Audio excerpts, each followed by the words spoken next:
différentes phases d'une course de 110 mètres haies. Donc on peut évoquer trois parties. La première partie, bien évidemment, le départ. S'ensuit la mise en action et puis ensuite le franchissement des 10 obstacles. Du départ à la première barrière, 13,72 m.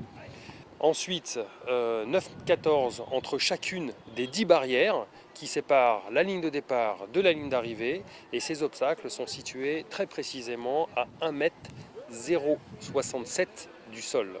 Une des difficultés du 110 mètres haies, eh bien effectivement, est de se confronter à cet obstacle qui mesure à 1,6 m, lancé à pleine vitesse. Il est nécessaire d'avoir des qualités de l'engagement, du cran, pour franchir à pleine vitesse ce premier obstacle, qui va bien évidemment conditionner tout le reste de la course.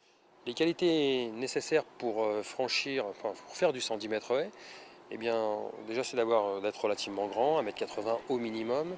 Si possible, une grande enfourchure, c'est-à-dire la distance qui sépare le sol de l'entrejambe. Autre point encore musculaire, avoir une certaine tonicité musculaire et une grande laxité articulaire.